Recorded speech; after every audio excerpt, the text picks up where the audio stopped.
How difficult is it to stitch together Pikes Peak for the first time on race day? There's large sections of the road that you never run until race day because in testing, those are used for turnaround points. And you don't get any sort of warm-up going into race day. You have to go hard right from the get-go, which can be challenging too because the weather is probably very, very different than what you experienced during testing.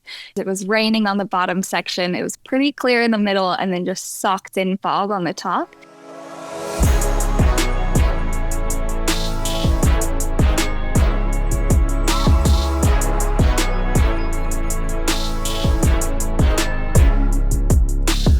Welcome to the RACER Debrief. This week we're counting down to the 103rd running of the Pikes Peak International Hill Climb. And as a very special guest, we've got a member of a family that is synonymous with Pikes Peak. Loni Unser, welcome to the RACER Debrief. Thank you so much for having me. I'm so excited to talk all things Pikes Peak and racing in general. Well, first of all, Loni, just set the scene. This is going to be your fourth year at the Pikes Peak Hill Climb. What are you in? What class? What car are you in? So for my fourth year at the Pikes Peak Hill Climb, I'll be in a car built by BBI and run by BBI. Also, Porsche Colorado Springs will be helping run the car as well. And it's going to be a 992 Porsche GT3 Cup car, but it's going to have twin turbos and lots of aero and lots of horsepower. So I'm really, really excited for this year, to say the least. Now, you're in the open class, and the open class could not be more varied. I mean, we've on the one hand, we've got Romain Dumas coming back, looking for another win in the all-electric Mustang Mach-E. We've got, for example, Jar Hildebrand in a 1999 spec NASCAR Cup Series Pontiac Grand Prix. So you in the BBI team and with the Porsche, what are your expectations for who you will be competing against? What the sort of the potential is of you and the car this year? I think this year is going to be particularly competitive, especially with the likes of Romain Dumas and Jar Hildebrand, which is so cool, not to mention that I get to compete against guys like that. So I'm really excited. I have been doing a lot of homework, studying, and driving the simulator. So for us, the goal is to always be on the podium. Romain has been extremely fast. I've been getting testing times. He's flying up there. So he is definitely kind of one to watch in the open class. But we want to go up there and compete as fast as we can, get on the podium, and hopefully become the fastest female on Pikes Peak. I think that would be cool too. But there's some really awesome, really fast ladies out there this year too. Yeah, definitely. I mean, the likes of Catherine Legg, there are some serious ladies going up the hill. I know that you also, this is a little bit of unfinished business because last year, messed around a little bit. You had to sort of restart your run because of a car in front having issues. And then basically the devil's playground struck and didn't complete the run. So I guess for you, there is a sense of unfinished business this year. Oh, totally. We have a lot of unfinished business this year because it was a shame last year because the entire month was going flawlessly for us. Mm-hmm. Testing was really good. Every run, we were getting quicker and quicker. We qualified third, so started third, and I was on pace to do my best time up on the mountain by a long shot. I was hoping, kind of aiming towards a 9:30, and I was on track. Fastest I had done the lower section, fastest I had done the middle section. And unfortunately, it was a really, really small mechanical that we had that nobody could have predicted or prevented just before hitting Devil's Playground. And it was a huge bummer. But at the end of the day, it ended up being okay because I got to spend the rest of race day at Devil's Playground. And there were all of the fans and spectators were out there, and I got to sit young kids for like an hour and a half in my car, and they got to experience what it was like to sit in a really, really cool 900 horsepower race car. So for me, that's kind of what racing is all about. It's about inspiring the next generation. And although I didn't get to see that one through, it was cool for me to be able to have that impact on the community of the Pikes Peak Hill Climb and all of the spectators, to really give back to them. But this year, I got to make it to the top. You've also, one of your teammates, Jeff Swart, one of the founders of RACER magazine many years ago. This will be his 20th start at Pikes Peak, and he's a Hall of Famer at Pikes Peak. He's a multiple class winner. Is he, in terms of a benchmark for you, is he the guy to basically judge yourself against? Totally. I mean, Jeff has been so instrumental in my career on Pikes Peak. The first year that I ran the hill climb in 2022, I was in a Cayman GT4 and he was my coach. So I got to, and he has been from every year following. So I get to learn from the best and the legend of Pikes Peak. And I swear he knows every single rock and every single tree on that mountain. So for me to be able to learn from him is something that is just invaluable. And it's really also cool to now be racing against him. And the thing that I like about Pikes Peak so much, it's very much, the community of competitors is very much, seems like everybody is not really competing against each other in a way. It's more everybody's competing against the mountain. So therefore, I've found that so many people are willing to help out in different ways, or willing to give tips and tricks and things like that. And that's absolutely how Jeff has approached it as well. So I'm just honored to be able to drive alongside of him and gain his knowledge and expertise. And of course, the knowledge of the Unser clan as well. The fact that if we go back, Unsers were reaching the top of Pikes Peak before, in a car before there was a Pikes Peak hill climb. We've got it where with the likes of Louis, Bobby Unser, Al Unser, Al Jr., Robbie Unser, something, I think it's 26 overall wins. Obviously, as well, your dad, Johnny, as well, a huge sort of like presence for you to be able to sort of like, get information, get experience. But I believe as well that he was the guy who introduced you to the mountain for real. Just take us back to that first impression of Pikes Peak with your dad. This is actually a pretty funny story. So when I started racing, I was racing primarily in the Rocky Mountain region in Colorado. So I typically have races at PPIR, the Pikes Peak International Raceway. And I would take my Spec Miata there and race Spec Miata. And kind of throughout me starting racing, I heard time and time again how iconic my family was for the Pikes Peak Hill Climb. And I grew up hearing stories of my family running Pikes Peak. And so it was something that everybody would ask me about it. And I would kind of say, maybe, but in the back of my mind, I was like, nope, never, don't want to do it. Sounds terrifying. And so after going to Pikes Peak International Raceway all of these times, there was some point where I kind of thought to myself, well, I hear so much about my family on Pikes Peak. Maybe I should go and see it for myself. So my dad had come to this particular race weekend, and I was like, Dad, can you take me up the mountain? And he was like, sure, of course.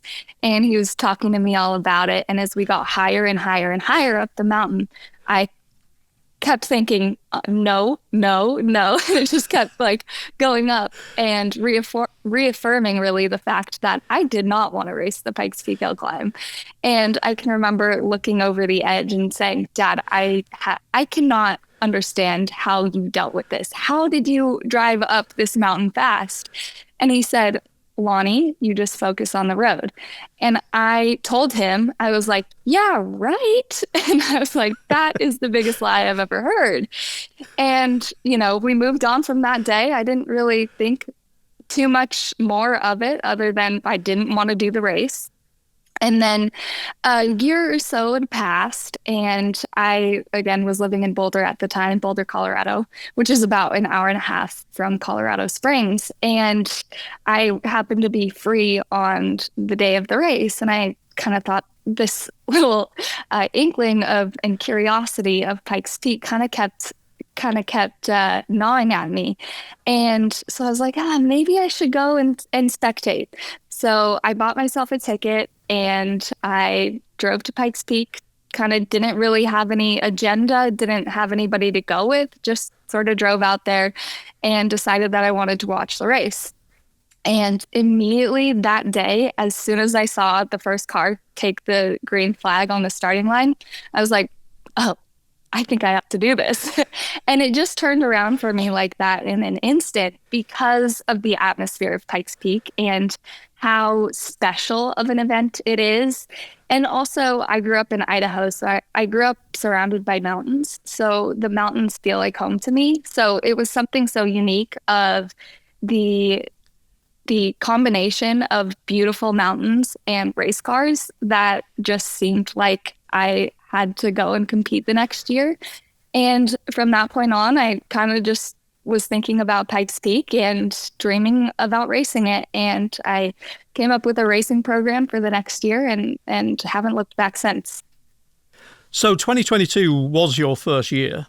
Yes, 2022. What point did you start to A, feel comfortable with the mountain and B, feel that you actually did know what was coming next? I mean, it's 12.4 miles, 160 corners. I mean, this is like a race car driver trying to remember the Nürburgring Nordschleife. So what was that in terms of a shock? What was that 2022 in that first appearance like, just trying to get up to speed, just trying to get comfortable? So going into 2022, I had seen people in the past and talked to my family members too of people making mistakes because they didn't know where they were. And of course, a mistake on Pikes Peak can be a big, big consequence. So I thought to myself, okay, if I'm doing this, I am going to learn the racetrack or the road from bottom to top, and I'm going to know it like the back of my hand before I ever even take the race car on the road. And I did that by doing a lot of homework, watching video. And because I was living in Boulder, Colorado at the time, I would take my car out any chance I got, and I would just drive the mountain up and down with the tourists. And that really gave me a good idea of what the road looked like, because I think the simulator is a great tool and it's something that I use today, but really being on the road and driving it for yourself, you get such a better idea of the nuances of the road. You get a better idea of the elevation changes, and then you get a better idea for references that you want to use. So you kind of can understand the rocks and the trees more. And then also you understand how the road changes from day to day or even month to month, and how your references can change drastically, because that's not something that you can learn by watching video or driving on the sim. It's something that you learn by going there and being a part of the mountain. And that first year, you were in the Porsche Pikes Peak Trophy class, actually finished second in the class. So that sort of that homework, that preparation obviously paid off. But in terms of when it comes to the race week and you're taking one chunk and then the next day you're doing the next chunk, the next day you're doing the next chunk, then having to sort of stitch it all together for race day, how difficult is that for somebody who obviously is more used to circuit racing, more used to, repetitions, reps on the same track? How difficult is it to stitch together Pikes Peak for the first time on race day? That's such a good point, and it's unique to anything that we do in racing. So to stitch it all together is not easy, because there's large sections of the road that you never run until race day, because in testing, those are used for turnaround points to go back down to the mountain, back down to the start of that section and kind of retry again. So it was really challenging to stitch it all together in a sense, because I hadn't run those sections. But and another set, and then you're approaching corners at different speeds. But race day, kind of that first year, came natural to me, but I also had to deal with quite a bit of weather that year because it was raining on the bottom section. It was pretty clear in the middle and then just socked in fog on the top. And that was really different. And so it's certainly not something that I would be used to, but I do feel like kind of I took to it decently well. And another really difficult thing is that you don't get any sort of warm up going into race day. You have to go hard right from the get-go, which can be challenging too, because the weather is probably very, very different than what you experience during testing. Because during testing, you have to do it between 5:30 a.m. and 8:30 a.m. So it's very cold. Whereas like last year, for example, it warmed up a lot on race day. And that is going to change the setup of your car drastically. So you have to, with no warm up, take the green flag and really take the first couple corners to understand what race car you have under you, because it's kind of an unknown. You always try to account for it when you are working on the car setup, but it's something that is really, really hard to predict. Do you actually, in terms of information on race day, are you getting anything from almost like the rally equivalent of a gravel note crew, basically saying there may be still frost in the shade in this corner, there is sort of gravel in this section, or is it a case of you sort of discovering it yourself? How much feedback are you getting? It's certainly a little bit of both. The Pikes Peak hill climb staff is incredible, and they try to give us as much information as they possibly can throughout the entire time. But because the mountain is so big, it changes in an instant. And 2 years ago, I encountered a herd of bighorn sheep on my run goodness. when I got to the top section. And that was something that I didn't hear about before I took the green flag, because it took me, however many minutes to get probably 6 minutes to get from the start to where those bighorn sheep came out. And so that's part of the challenge of Pikes Peak, is really being ultra aware of your surroundings and kind of being on your toes and ready for anything. And I've seen other competitors with really, really close calls with wildlife and things like that. But you just have to hope your car is loud enough to scare them away. There's another thing as well. Obviously, you're starting at round about 9,500 feet. You're finishing at 14,110 feet, nearly 5,000 feet of elevation change. Are you feeling, in terms of the car, in terms of the the power delivery, even in terms of maybe aero, how different does it feel at the top of the mountain to where you start? Quite a bit different. So in a naturally aspirated car, you could lose up to 40% of your power by the top, which is quite crazy. So you feel it a really good bit at the top, which I'm honestly kind of thankful for, because the top section is super fast and super bumpy and by far the gnarliest section of the road. And so it's a place where I'm like, if I have a little less power here, it's not the end of the world. But no, you feel it quite a bit. And when you get to the top, you feel it in your body as well. I am lucky enough that when I was growing up, I grew up at 5,000 feet. So I grew up at altitude, and also I was running around the mountains as a kid and spending a good bit of time at elevations of 12,000 feet and higher. So I feel like my body is pretty well adapted to the elevation. And I think it would be harder for somebody who hasn't spent that time at altitude. So for me, kind of the oxygen debate is always an interesting one, because some people will have oxygen that they run to help keep their mind sharp. And some years I've run it on race day, some years I haven't. I don't feel a crazy amount of a difference. If anything, it's kind of a little bit of a nuisance to me, because you feel it in your nose and it's just a different sort of feeling. But I also, on the other token, kind of I would say for anybody who is racing Pikes Peak, if it's something that's going to help you mentally, then by all means take it, because take any advantage you have, right? But it's kind of the most interesting debate for me on Pikes Peak. I mean, regardless of the oxygen levels and the change in altitude, just maintaining focus for 12.4 miles. I mean, at the end of it, are you beginning to sort of mentally, have to regroup, have to refocus, or once you're on it, basically you're just going to stay on it?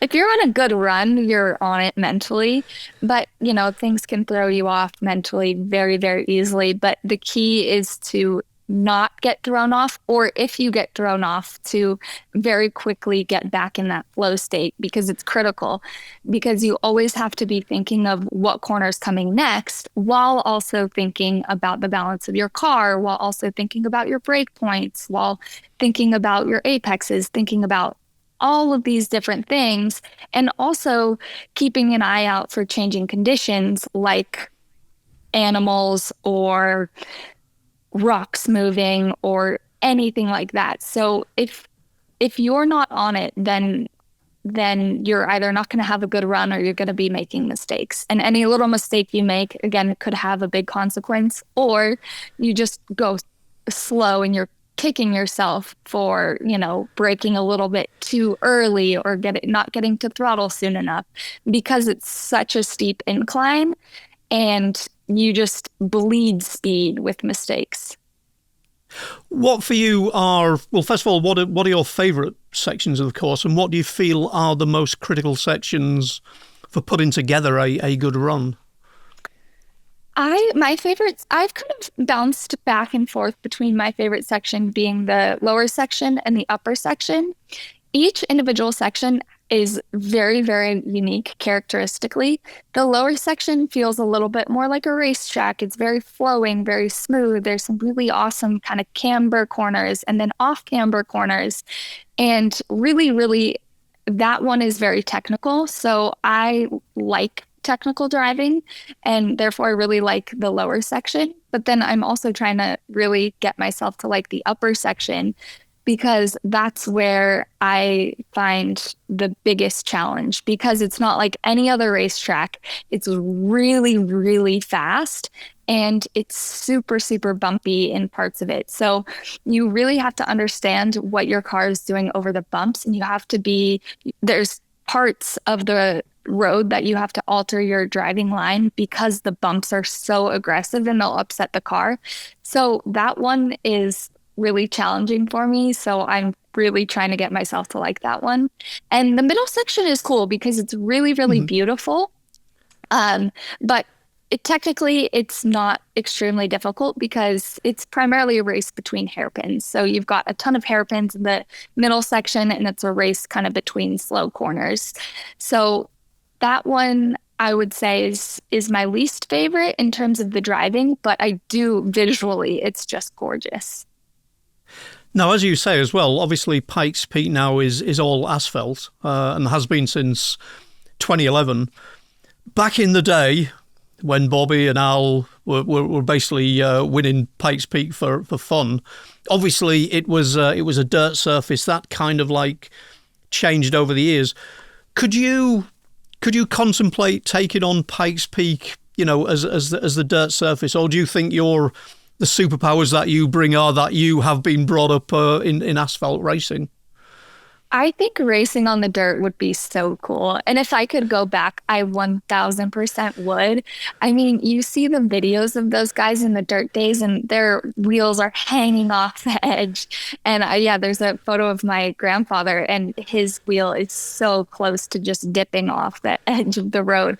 And it's just really, really incredible. And then there's videos of my Uncle Bobby wheeling his car up Pikes Peak, and just, it looks like so much work, but so much fun.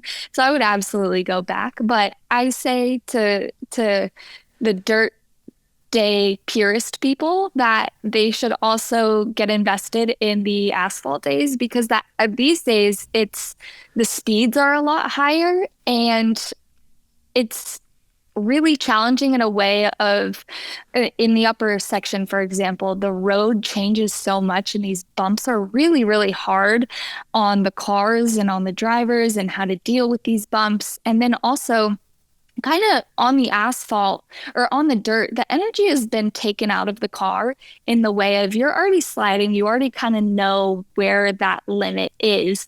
Whereas in the asphalt, you're right on the ragged edge of taking that energy out. And so it's kind of more consequential in that way of if you get a car kind of snap loose on you, you've got to be really, really on your toes to catch it. So like I said, I mean, I will love Pikes Peak for both the dirt days and the not dirt days. Although I do think kind of the coolest days were when it was half and half. It sounds like that was an extremely cool but difficult engineering day of how do we make this car really, really good in the dirt, but then also how is it going to go really fast on the pavement? I think that to find that would be really, really cool and something that would be a fun challenge, both in terms of the team and the engineers, and then in terms of the driving of adapting to that changing surface. I think I remember reading somewhere that you were saying as well that maybe the perfect car to go back to would have been Bobby's Audi Quattro, and sort of taking that up there, this Group B monster, which basically showed his versatility, the fact that he could get into a Group B rally car and add another overall win. There's so many different of my family's cars that I would go back to. But for me, the Quattro is so cool because of the story of my Uncle Bobby and Michelle Mouton driving that car. And Michelle Mouton is the queen of Pikes Peak. I mean, she is iconic up there. And for me, it's really cool to look up to her because, you know, she beat my Uncle Bobby, which is so cool. And I don't think he was very happy about that at all. No, he wasn't. I've seen interviews and he was not thrilled. But I just love that story. So therefore, and it was a really cool car. But that was kind of the reason that I chose that as my favorite.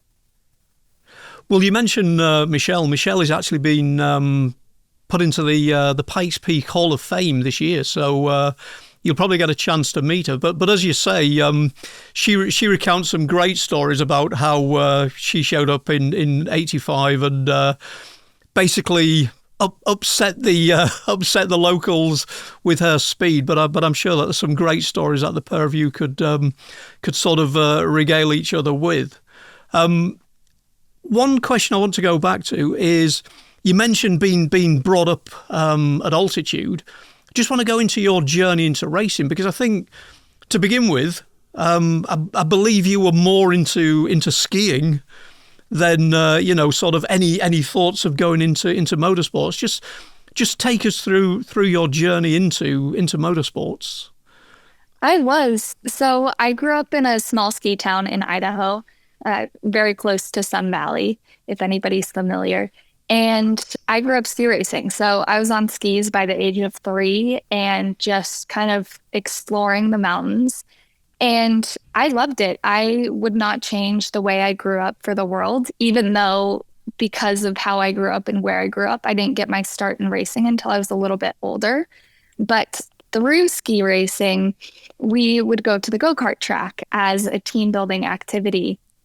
And I remember I would go to the go-kart track and I loved it. This was my favorite time of the entire year of when we could go to the go-kart track. And I'd show up and I would beat everybody and all of the boys. And I'd be like, see, I'm an Unser. I can do this. And I loved it. And kind of throughout high school, I was always asking my dad to go go-kart racing, but he kind of discouraged me from doing it because, first of all, we didn't live in a place that was conducive to it. We lived very far from any racetrack or go-kart track.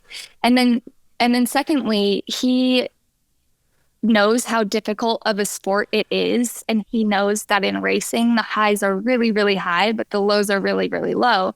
So if you go racing, you have to really want it. And I'm really grateful that he or any of my other family members didn't push it upon me. It was something that was so deep inside of me and something I had always wanted to do since I was a little kid. And I think I showed him enough times how badly I wanted to go racing and how much I loved driving, that when I was a senior in high school, he came to me and said, Loni, when I was your age, got an opportunity to go to a driving school. I want you to have the same experience because it will make you a better driver on the street.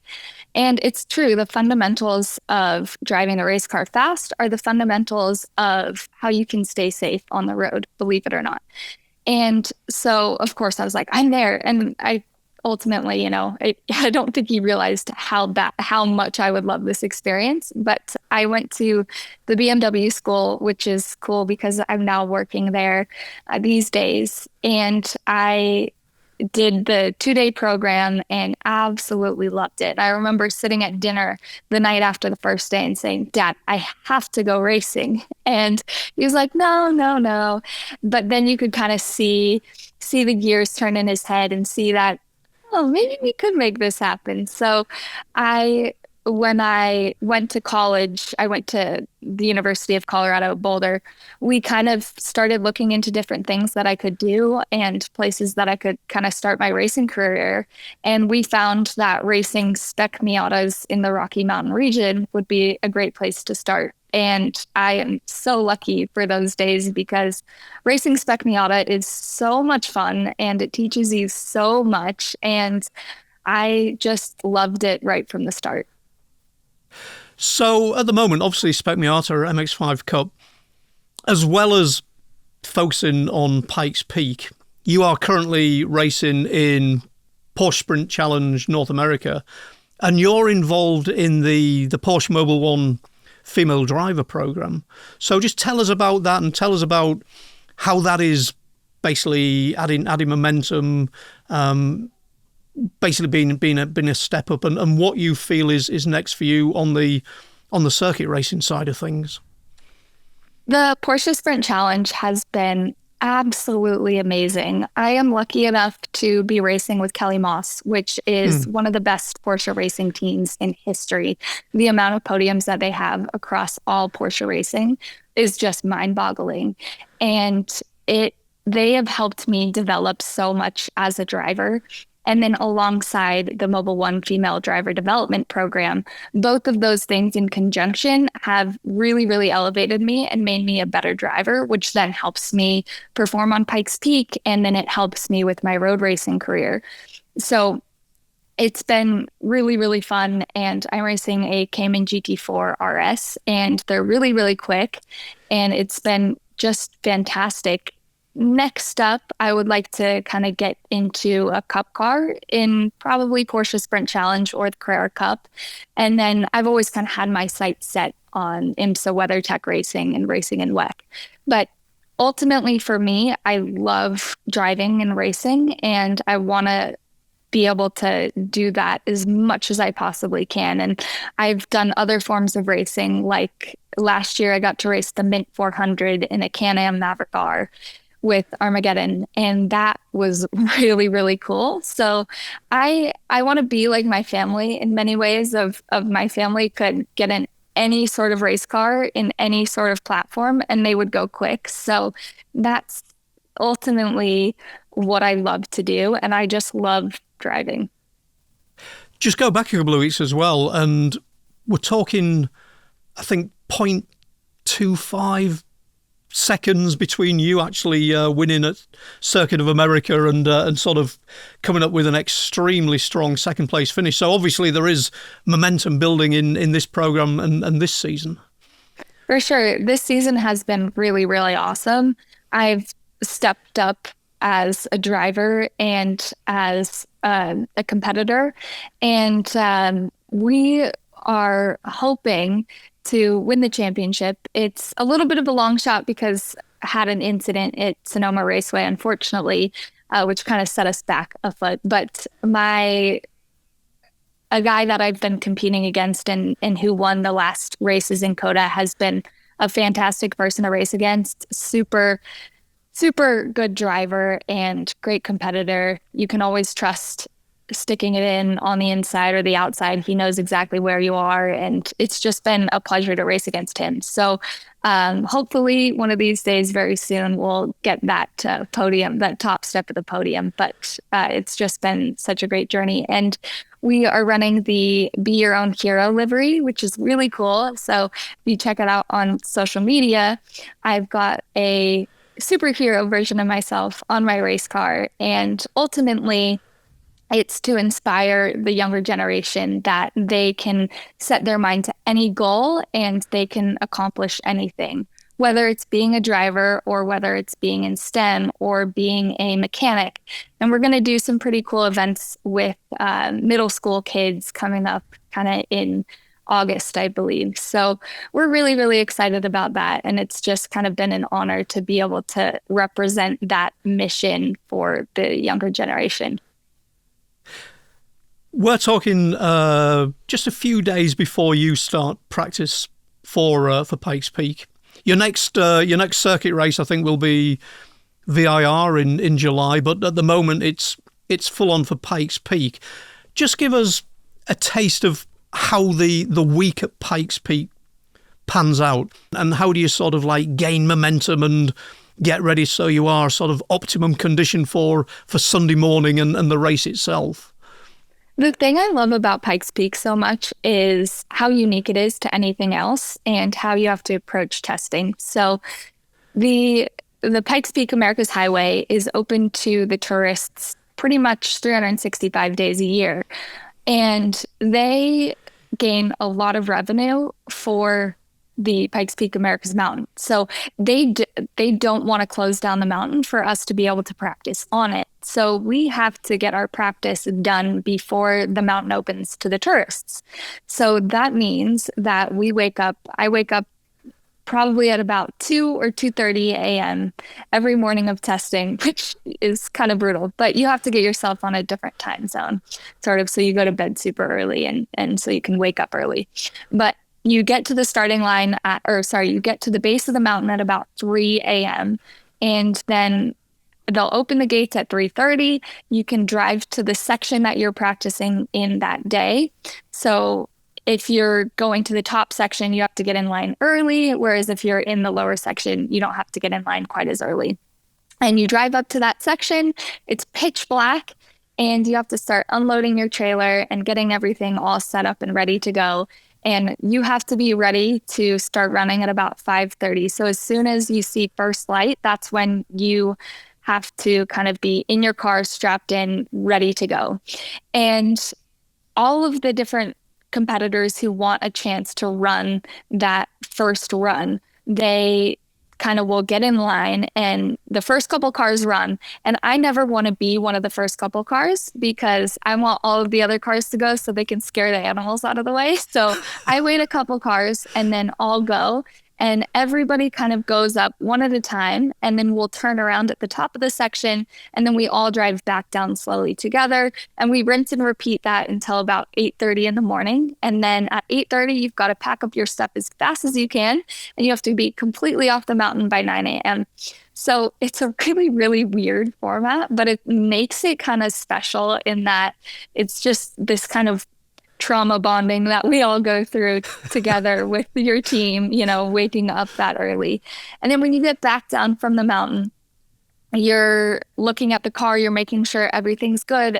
The team's doing a nut and bolt check, and you're downloading data, downloading video, and kind of doing any of the stuff that you have to do that a team would do at the end of the day, kind of if you're on a typical race weekend. That's when you're doing that kind of in the middle of the day part. And then you try to go to bed as early as you can. Easier said than done, but always kind of trying to get as much sleep as possible. And you do that up until race day and try to not get yourself too tired for race day. And you've got to be up on the mountain race day quite early as well, because they've got to get all of the fans up on the mountain, which is really, really cool because oftentimes there's a lot of people who go up Pikes Peak to watch the race, and I've spoken to quite a few of them, and it's really cool because not only are all of the racers generational, who are not all of them, but not only are there many racers who are generational, like myself being the fourth generation to race at Pikes Peak, but a lot of the spectators are too. So a lot of their family members have been coming. Their dad came before them, their granddad came before them to watch. And now they're up there themselves, and they all have a spot that they love to watch from. So some people love Devil's Playground, kind of love being up higher. Some people love being at the start line to kind of get the buzz and the energy and the good feelings that you get. And then also, Pikes Peak is very much like a car show in it of itself, because you get these really cool, unique builds, and you get to see these cars that you never see anywhere else, with lots of horsepower and lots of aero. And what car person doesn't like a lot of power and a lot of aero, right? Well, hey, looking ahead then to you heading to Pikes Peak and getting ready for it, I want to point out for people, obviously it is an unmissable experience if you do get the chance to spectate there. Obviously it is a huge bucket list item. For people who can't get there, the good thing is Pikes Peak Race Day is being shown live on the RACER Network and on RACER Plus. Loni, we are going to be watching out for you. We're going to be watching out for Jeff Swart as well. So I think that has been some fascinating insight. But thank you for finding the time. And now basically it's time for you to sort of get focused and get ready for your fourth Pikes Peak. So Loni, thank you so much for joining us on the RACER Debrief. Thank you so much for having me. Just really excited for this year, racing the number 92 Mobil 1 Speedway Motors car. So definitely keep an eye out for it if you're coming out to watch the race or coming out to FanFest. Loni, thank you very much. Thank you.